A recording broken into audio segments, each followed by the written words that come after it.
What's up, y'all? Welcome to the Sam the Beard Guy channel. So today we are talking about the DeFi frontiers. Some of y'all maybe know this company as Output, but the hardware furniture arm is DeFi now. So we're checking out the DeFi frontiers. These speakers are a collaboration, co-build, whatever you want to call it, with Barefoot, which I didn't know what Barefoot speakers were until, I don't know, the past year or so. And the few times I've sat in front of Barefoots, they've been awesome. There's a version of the Barefoots that have different like emulations in them. They're decently more expensive than the Frontiers. But when I've sat in front of Barefoots, I've absolutely loved them, and I've thought about getting a pair for here. But when I saw DeFi had made a pair with Barefoot, I was like, well, let's see if we can check these out. So, you know, they sent these over for me to look at. I've been in a little speaker review season. I've had the HS8s for a while, and then I checked out the Mackie HR824 Mark IIs, and then I'm checking out these Frontiers. And man, they are all pretty drastically different. What I will say right at the beginning of this video is there's only one set of speakers still sitting in my studio for me to use every day, and it's these Frontiers. And so there was nothing wrong with those other speakers, but there's a few reasons why I like these just a little bit more than the other two pairs, which we're gonna get into. So as always, thank y'all for watching. Like, share, comment, sub, all the things y'all do to make this channel possible. Go follow me on Instagram, TikTok, go to my website if you want to look at courses or products or whatever. But you're here for the video, for the monitor review, so let's do that. So DeFi Frontiers, what I have to say right off the bat, they are beautiful looking speakers. I'm not a huge fan of like gray, but in this situation I kind of am, I guess. They just look really nice, like gray on black on like this walnut wood type of thing. The only thing that's ruining the look is the Oralex, you know, foam it's sitting on. But these things are beautiful. I really, really do like the way they look all around.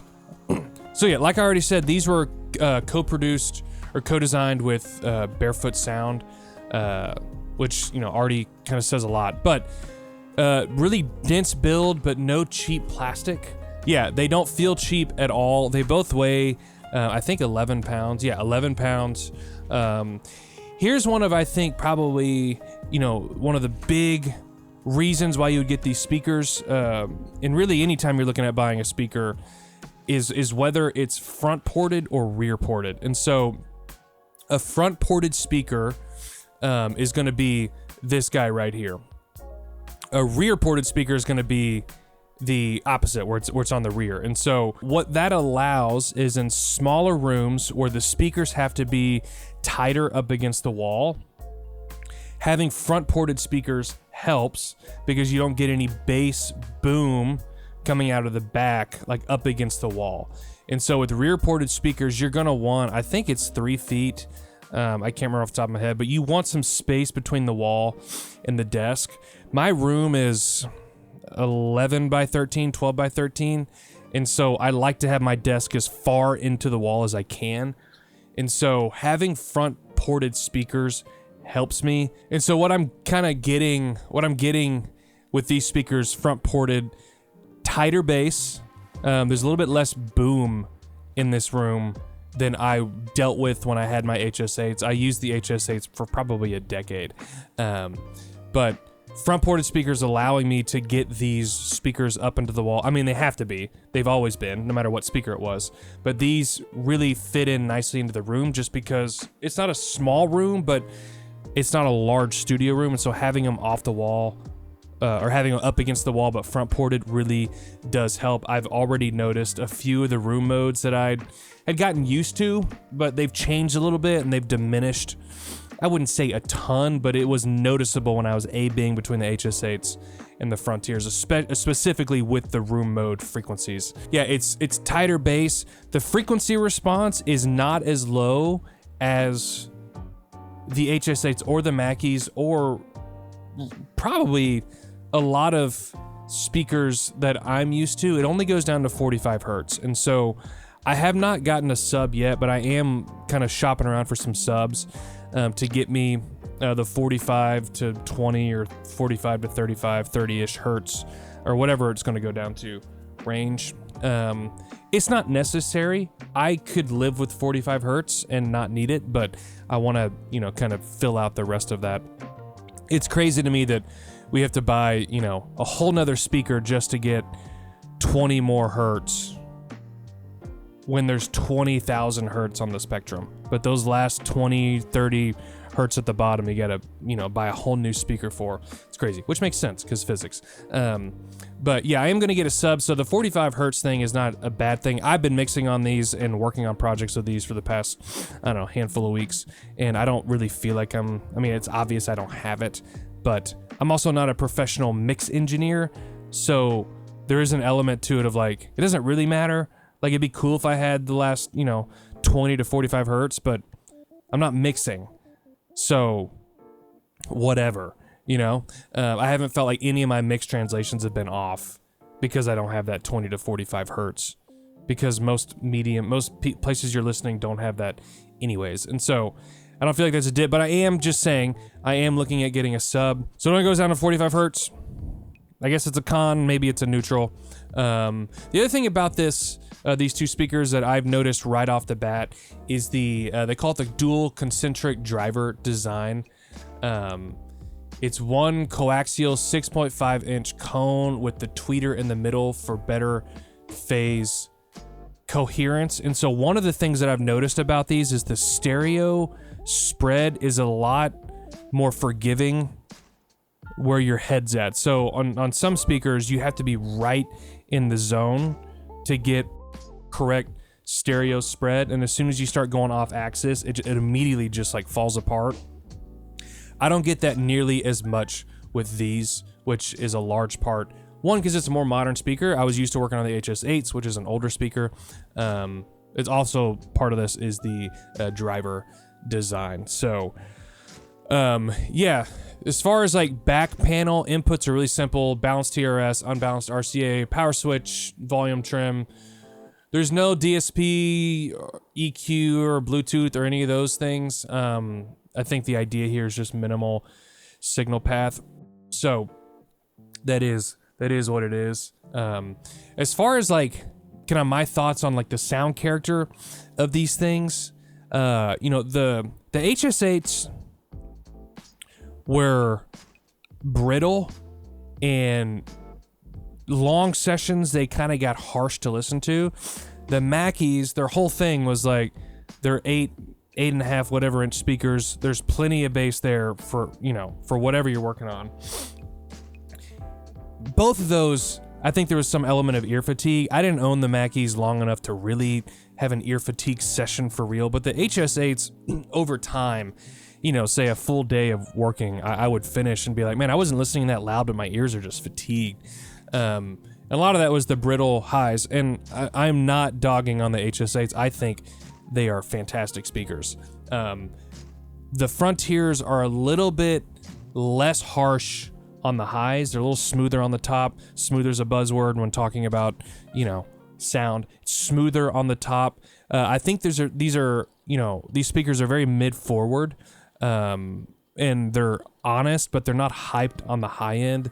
And so I feel like I haven't had ear fatigue in the month that I've had these kind of sitting out, working on them. Again, the low end doesn't hit nearly as deep as the kind of the 8-inch speakers like the Mackies or whatever, but it is tight, and so it's fine. Stereo image, it's wide, it's stable because you can kind of move across the plane and it stays pretty consistent, which is helpful if you have people coming over to work on stuff. They don't have to be sitting in the sweet spot. Yeah, translation to other systems have been consistent. The handful of mixes I've thrown into the car, I don't feel like I'm having to come back and overcompensate a ton. So I do think these speakers are an upgrade over the HS8s and the Mackies, which is why I was excited to get them. I loved the Yamaha. I do not want you to walk away from this video going, oh, he's dogging on the HS8. A lot of the reason why I wanted to get rid of the HS8s is because I bought them in 2014, and I just know that the day is coming where and the day might have already come. Like some of the drivers are slightly buzzed. I don't know. It didn't sound that way, but they're old. They're 11 years old, and I bought them used, so I don't even know how old they actually are. And so it was just time to get new speakers. But I love the HS8s.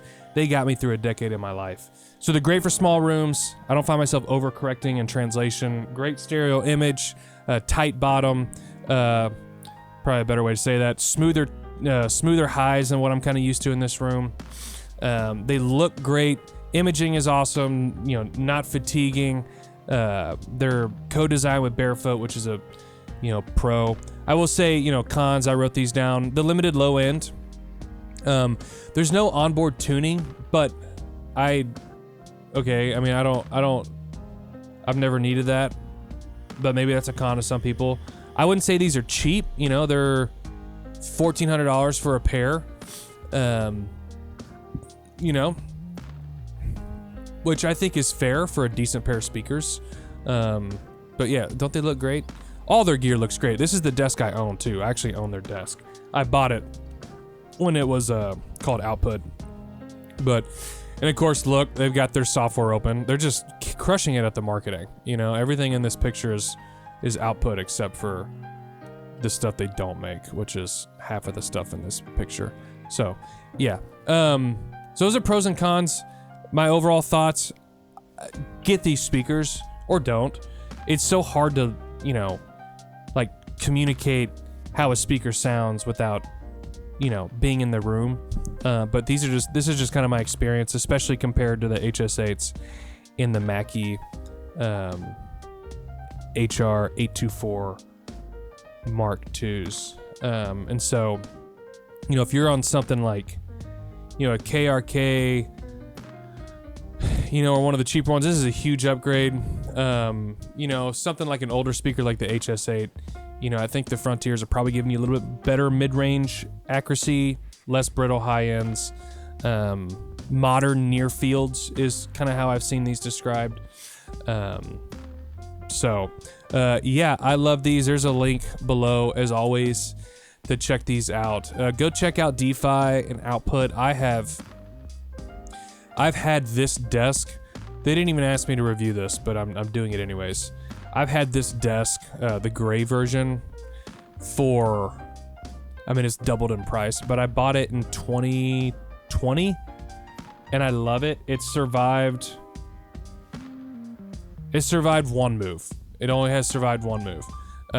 No, it survived two moves because technically I changed rooms in my house. So I moved to our house and then I changed rooms where my studio was. So it survived two moves. And maybe there are some chips and stuff, but the build, it's still sitting. Any chips or whatever is my fault. But it looks great. I've loved this thing. In hindsight, I'd probably maybe get the walnut. I'm kind of tired of gray, but that's my fault. That's not their fault. I love the way their sidecar looks. I wish they'd send me a sidecar. Maybe I can get, I don't know, maybe I can get them too. But I love this sidecar. I need a sidecar.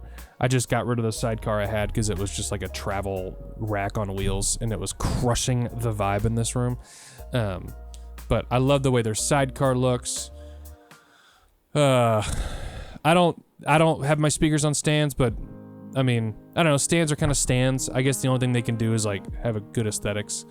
8 acoustic spikes. Handmade, buzzword, handmade. So yeah, the stands, they are expensive. Those are pricey. But hey, they hold monitors up to 200 pounds. So, if you're trying to keep everything in your studio a certain way, obviously the speakers and then these panels are really interesting to me. I also want to check these out just because they're different. Like, I love that you can see through them, the bass traps, diffusion. I don't have any diffusion in my room, which I couldn't tell you if that's a miss because I never had it to compare. But yeah, the older I get, I'm just kind of tired of these like solid black panels. I kind of want something sexy like these. So yeah, they got a lot of cool stuff that I think is worth checking out. But I love the Frontiers.